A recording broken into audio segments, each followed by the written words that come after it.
Today we're going to start looking at Chapter 6, where we're going to introduce some new concepts. In Chapters 4 and 5, we looked at properties of pure substances and ideal gases.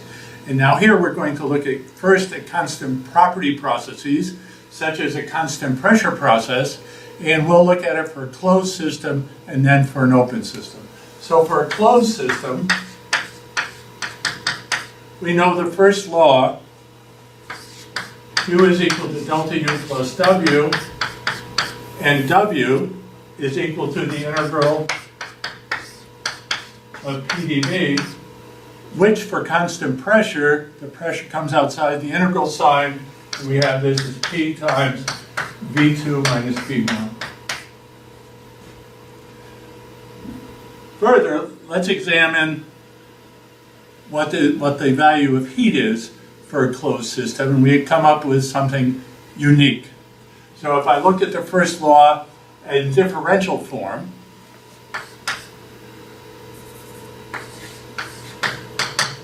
del Q is equal to du plus PdV, and I look at the equation for enthalpy, H is equal to U plus PV, and I take the derivative of it, dH is equal to du plus PdV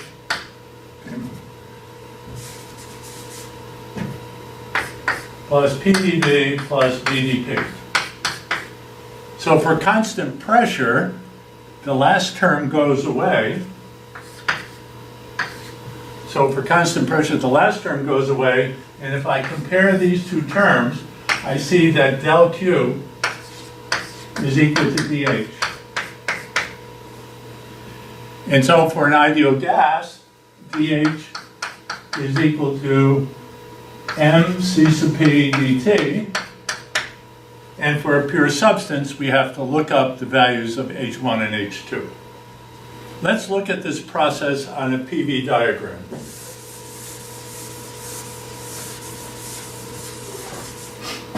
So if I look at the process on a PV diagram, and let's have a piston cylinder above here,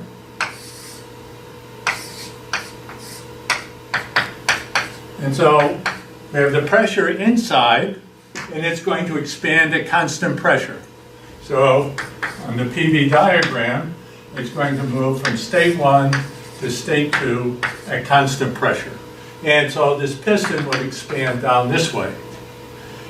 The area under the curve is the work from 1 to 2. So this is equal to W12 for the system.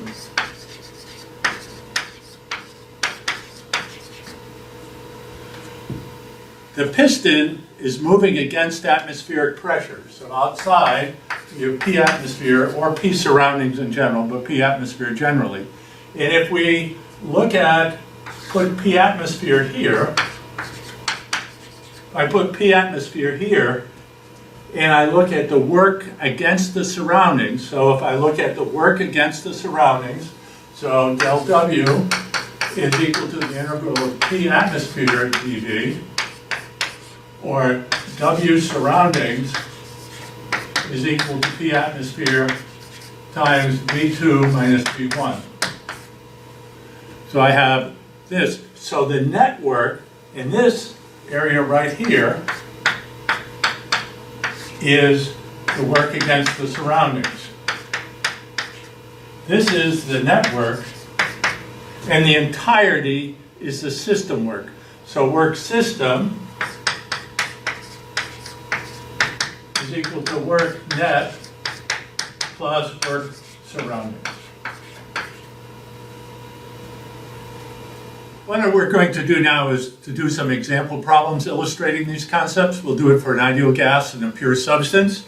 So let's consider 0.5 kilograms contained in a piston cylinder. So we have 0.5 kilograms of air at 500 kPa, 500 degrees K, and it's going to expand at constant pressure until the volume doubles. So it's P equals C, V2 is going to be equal to 2V1. So let's start with how we always do first law problems. What type of system? Closed.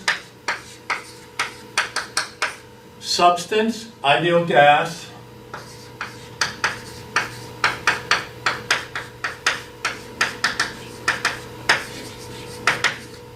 We write down the ideal gas equation of state as a reminder to use it. The process is P equals C.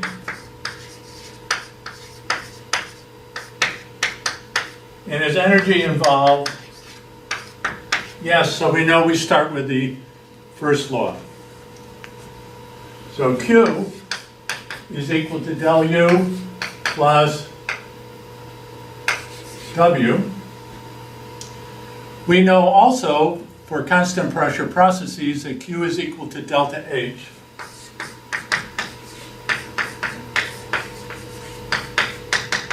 And for an ideal gas, delta H is equal to M C sub P T2 minus T1. So we realize that we don't know T2, but we do know the process. So for P equals C, T over V is equal to a constant. Remember, you just look at the ideal gas law, pressure is constant, therefore T over V is a constant. And T2 is equal to V2 times T1 over V1 is equal to 2T1 is equal to 1,000 degrees K.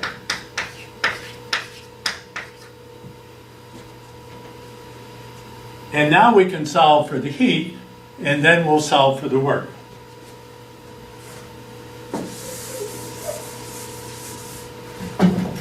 So Q is equal to 0.5, C sub P is 1.0047 for air, times 1,000 minus 500 degrees K, or Q, is equal to 251.2 kilojoules. The work is equal to P times V2 minus V1. And for an ideal gas, we can use the ideal gas law. It's equal to MR T2 minus T1. So the work is equal to 0.5. R for air is 0.287 times 1,000 minus 500. So the work for this process is 71.75 kilojoules. We can then find the work against the surroundings.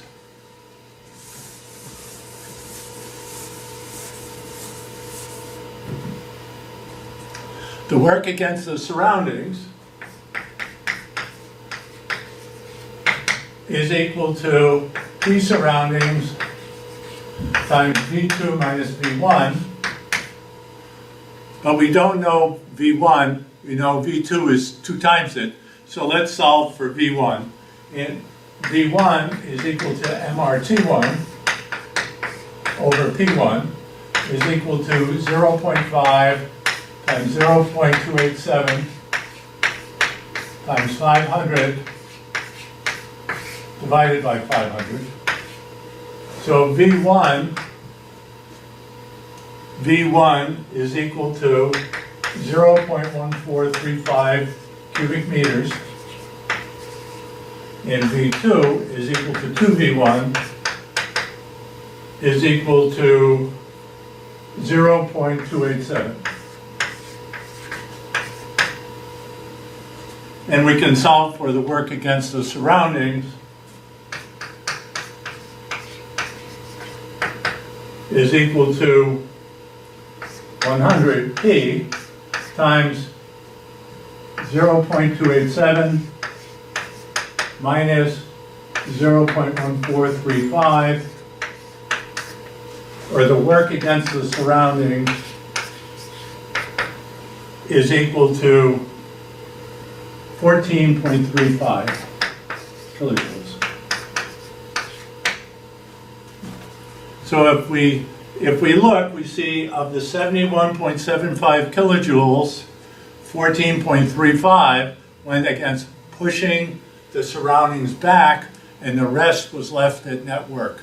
Now we're going to look at a constant pressure process using a pure substance. And let's look at this. So we'll have the same idea of a piston cylinder, but now it'll have steam in it, and we'll be expanding at constant pressure there. So in this case, let's have the piston cylinder. We'll have 0.5 kilograms of steam,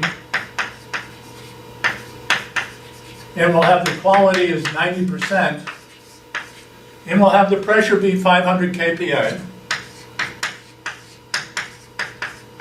It's going to expand at P equals C, again, until the volume doubles. And we're, again, having atmospheric air, the atmosphere, be 100 kPa. So in this case, it's the closed system, so we write down the methodology that we've been using. So it's a closed system. The substance is water, so we're going to use the tables. We're going to use tables. The process is constant pressure, and energy is involved. Yes. So it's the same methodology that we used last time. And now we have first law, Q is equal to delta U plus W. Q is equal to delta H. But don't use the ideal gas law. Pay attention to tables. It's M times H2 minus H1. And we have to calculate what these are. So let's calculate what H1 is and what H2 is. So H1 is equal to H sub F plus X1 H sub Fg.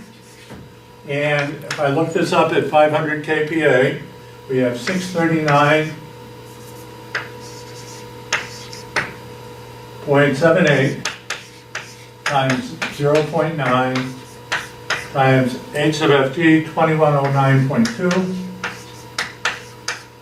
So we have that H1 is equal to 2538 kilojoules per kilogram. We're going to find V1 is V sub F plus X1 V sub Fg. So V1 is equal to 0.001 09 plus 0.9 times V sub Fg, which is 0.3739. So V1 is equal to 0.3376 cubic meters per kilogram. So now we've defined the properties at state 1. I wonder what this looks like on a PV diagram when we're on a TV diagram when we're looking at this system. So let's draw that so we have that as reference as well. And so on the TV diagram, we know a line of constant pressure looks like this, and we're going from 90% state 1 to state 2 that's going to be superheated somewhere, and we don't know quite where that will be.